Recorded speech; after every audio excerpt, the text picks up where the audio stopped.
Good morning students. आज हम पढ़ेंगे सर्वनाम।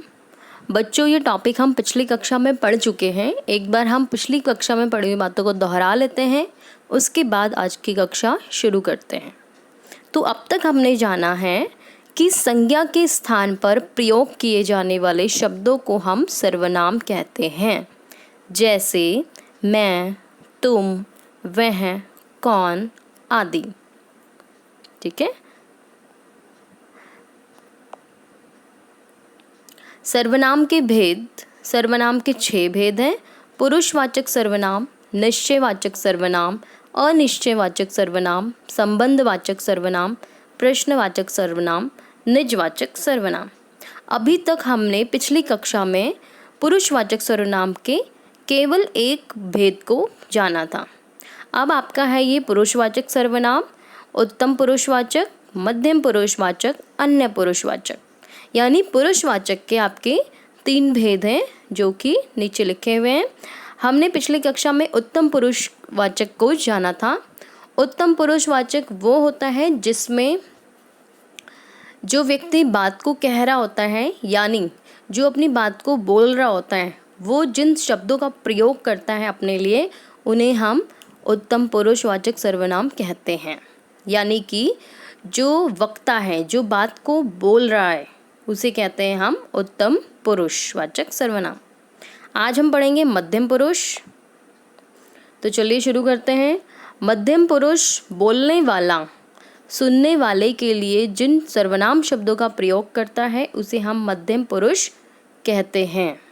यानी मध्यम पुरुषवाचक सर्वनाम वो सर्वनाम है जिसमें सेकंड पर्सन हो, यानी जो बात को सुनता है, यानी श्रोता है ना।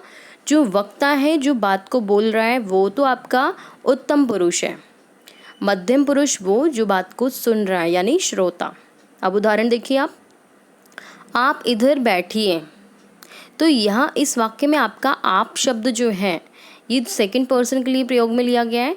अगर ये व्यक्ति आपका उत्तम पुरुष है और ये मध्यम पुरुष को कहता है आप इधर बैठिए, तो ये आपका यहाँ पे आप शब्द दूसरे व्यक्ति के लिए प्रयोग में लिया गया है, यानी कि यह हुआ आपका मध्यम पुरुष। इस चित्र को देखिए, तुम चित्र बनाओ। तो इस वाक्य में आपका यहाँ पे जो माता जी है वो बच्चे को आदेश देती हैं कि तुम चित्र बनाओ, यानी कि बच्चा क्या हुआ, मध्यम पुरुष हुआ, सेकंड पर्सन हुआ। तो तुम शब्द, आप शब्द, ये हुए आपके मध्यम पुरुष। तीसरा भेद है, इसमें आपका तीसरे भेद में बताया गया है अन्य पुरुष, यानी कि थर्ड पर्सन। जिसके विषय में बातें हो रही हैं, उसके लिए जिन सर्वनाम शब्दों का प्रयोग होता है, उसे हम अन्य पुरुष वाचक सर्वनाम कहते हैं, जैसे वह, वे, उन्होंने आदि। यानी कि जो सामने ना हो या फिर बहुत दूर हो। यहाँ देखिए, वो झूठ नहीं बोलता। अब ये व्यक्ति आपका कौन है, प्रथम पुरुष या मध्यम पुरुष? प्रथम पुरुष को हम उत्तम पुरुष भी कहते हैं, क्योंकि फर्स्ट पर्सन है ना वो।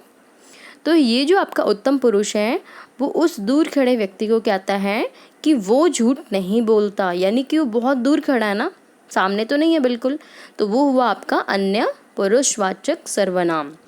उसके पास कार है। अगर हम इस बात को कहते हैं कि वो जो लड़का वहाँ पे खड़ा है उसके पास कार है, यानी कि काफ़ी दूर खड़ा है हमसे, तो ये उसके शब्द भी आपका क्या हुआ, अन्य पुरुषवाचक सर्वनाम के लिए प्रयोग में लिया जा रहा है। यानी वह और उसके, ये दोनों ही शब्द आपके अन्य पुरुषवाचक सर्वनाम हैं। ठीक है। अब सर्वनाम का दूसरा भेद है निश्चयवाचक सर्वनाम। अभी तक हम दूसरा भेद पढ़ रहे हैं। पहले हमने पढ़ा था पुरुषवाचक सर्वनाम, जिसके 3 भाग थे। अब है आपका सेकंड पार्ट, यानी कि दूसरा भेद निश्चयवाचक सर्वनाम। निश्चय नाम से पता चल रहा है आपको, जिन सर्वनाम शब्दों में किसी निश्चित प्राणी या वस्तु का बोध होता है, उसे हम निश्चयवाचक सर्वनाम कहते हैं। यानी कि जब हम बिल्कुल कन्फर्म होते हैं, हम बिल्कुल श्योर होते हैं कि हम किसके बारे में बात कर रहे हैं, तो उसे हम कहते हैं निश्चयवाचक सर्वनाम। जैसे यह मेरी घड़ी है, वह मेरे भाई का सहपाठी है। इन वाक्यों में यह और वह निश्चय है, निश्चित है, बिल्कुल कंफर्म हो गया हम उस बात को कह रहे हैं, इसलिए आपका ये निश्चयवाचक सर्वनाम है। उदाहरण देखिए, यह एक अच्छा लड़का है। तो इस वाक्य में यह शब्द क्या है आपका? निश्चित है, हम बिल्कुल श्योर होकर बात कर रहे हैं, इसलिए यह शब्द आपका निश्चयवाचक सर्वनाम कहलाएगा। यह मेरी घड़ी है, तो यह शब्द आपका क्या है? बिल्कुल हम निश्चित है ना इस बात को लेकर के, तो इसलिए आपका यह शब्द भी आपका निश्चयवाचक सर्वनाम है। तो चलिए बच्चों, देखते हैं आपको ये पढ़ाया हुआ कितना समझ आया। कुछ प्रश्न हैं जिनके उत्तर आपको स्वयं करने हैं। प्रश्न पढ़कर सही उत्तर पर सही का निशान लगाइए। वह मेरी पुस्तक है, वाक्य में वह है। अब यहाँ पे क्या हो रहा है?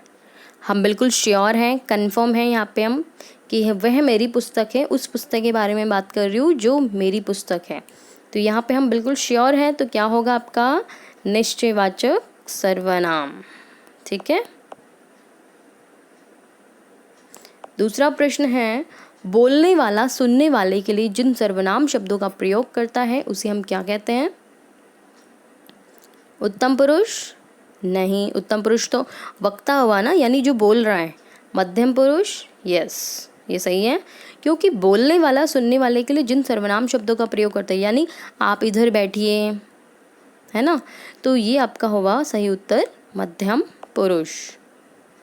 तो बच्चों, आशा है कि आपको पढ़ाया हुआ समझ आया होगा। अगली कक्षा में हम मिलेंगे सर्वनाम के तीसरे भेद के साथ, जो कि होगा आपका अनिश्चयवाचक सर्वनाम। तब तक के लिए धन्यवाद।